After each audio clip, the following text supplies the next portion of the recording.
खंडे धातु को अम्ल में पकाइले किसी हाइड्रोजन गैस क्रमागत भाव में निर्गत होउछि। जदि तुम मैंने क्षेपणास्त्र विज्ञान विषय जानिथिबो तेबे निहाती जानिथिबो एही गैस को आमे क्षेपणास्त्र रे इंधन भाव में व्यवहार करिथाउ। चलो अम्ल क्षार धातु सहित किभଳି प्रतिक्रिया करे देखिबा। एठारे मु खंडे मैग्नीशियम नेइछि। जेतेबेले मु ताको लघु हाइड्रोक्लोरिक अम्ल सहित प्रतिक्रिया करैबी कोन हेबो देख। एठारे मैग्नीशियम अधिक प्रतिक्रियाशील हेबो काहाठारु ना हाइड्रोजन ठारु। मु केमती जानली देख।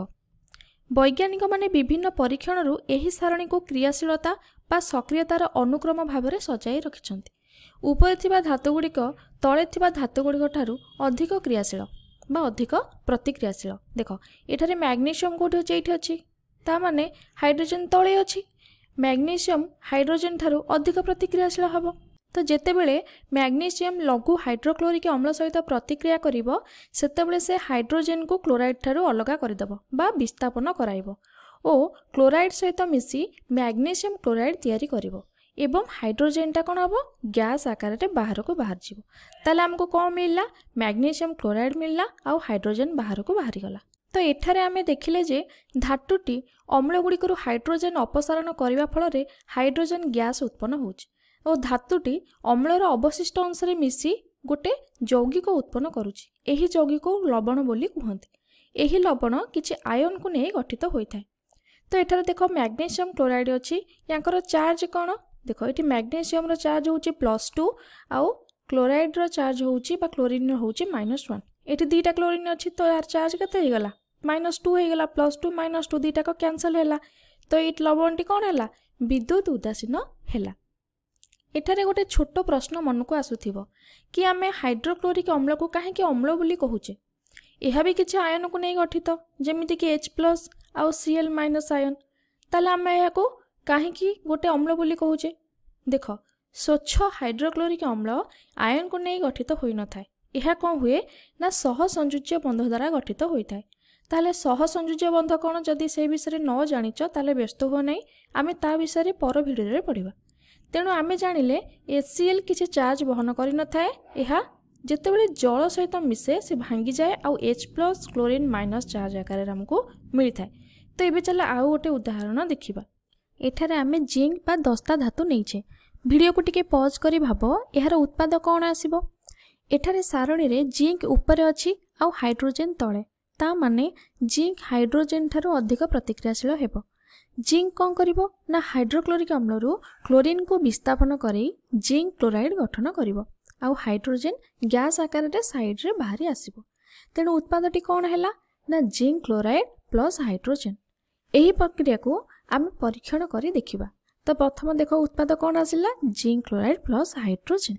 जेतेबेले जिंक धातु को आमे लघु हाइड्रोक्लोरिक अम्ल रे पकाइबा तुमे लक्ष्य करिवो किछि फोटोका आकार रे बाहरुछि। तरल पदार्थ उपरे फोटोका आसुछि ता माने गैस बाहर को आसुछि। एही गैस हेउछि हाइड्रोजन। एही गैस रो कोनोसी रंग बा गंध नाही। एही भली बहुत गैस अछि जार रंग बा गंध न थाए। उदाहरण ऑक्सीजन कार्बन डाइऑक्साइड नाइट्रोजन इत्यादि। एही गैस गुड़िक आम वायुमंडल रे मध्य अछंती किंतु आमे केमिति जानिबा परीक्षण रु बाहरिथिबा गैस हाइड्रोजन बोली। एथिपाई आमको अलग एक परीक्षण करने को पड़ो। एठारे मु किछि हाइड्रोजन गैस को अलग टेस्ट ट्यूब रे नेछि।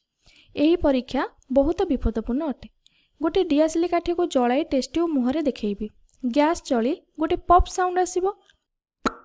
एहा हेउची हाइड्रोजन गैस रो एक विशेष गुण।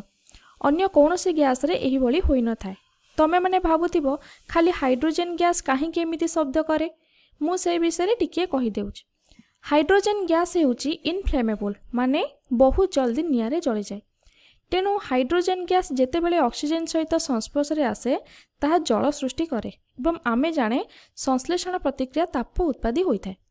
तेणु एठारे ताप उत्पन्न हैला। आमे कोन देखिले ना वायुमंडलर ताप ए टेस्ट ट्यूब भितरे थिला।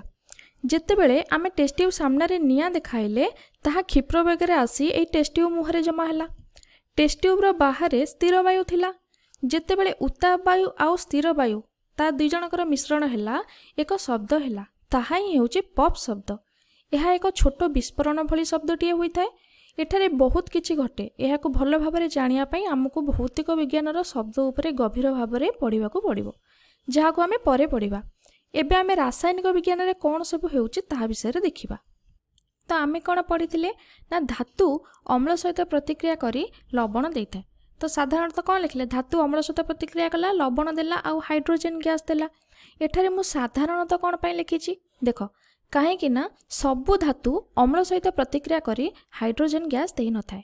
उदाहरण स्वरूप मु कहि परिबी HNO3 बा नाइट्रिक एसिड यह सबु धातु सहित प्रतिक्रिया करि न थाए। यह विषय रे आमे अलग गोटे वीडियो रे पढ़िबा। तो सेही भली मु कहि परिबी कि धातु क्षार सहित प्रतिक्रिया करी लवण और हाइड्रोजन गैस दउची ना, यह संपूर्ण भूल। कहीं धातु क्षार सहित प्रतिक्रिया करी लवण और हाइड्रोजन गैस दे ही न थाए। तो कौन करी किंतु एठी गोटे स्पेशल केस अछि कौन ना मुझे जिंक को सोडियम हाइड्रोक्साइड क्षार सहित प्रतिक्रिया कराइबी यह मते सोडियम जिंकेट दउची आउ किछि हाइड्रोजन गैस उत्पन्न करूची। तो यही केस रे धातु क्षार सहित प्रतिक्रिया करी लवण आउ हाइड्रोजन गैस देला। तो आमे एबे कौन कौन पढ़िले ना धातु अम्ल सहित प्रतिक्रिया करी लवण आउ गैस दउची। तो ये गैस को आमे किपरि पाइबा ताहा भी आमे देखिले गैस को किपरि परीक्षा करिबा। से भली आमे देखिले कोन ना धातु क्षार सहित प्रतिक्रिया करि पारु नाही किंतु किछि केस रे एहा प्रतिक्रिया करछि जेपरि कि जिंक सहित सोडियम हाइड्रोक्साइड प्रतिक्रिया करी हमको सोडियम जिंकेट आउ हाइड्रोजन गैस दउथिला। तो एबे सब क्लियर हो जाइथियो बोली भाबुछि। जदि किछि डाउट थिबो ताले वीडियो को पुणे स्टार्टिंग रो जाई आउ थरे देखि नियंतु।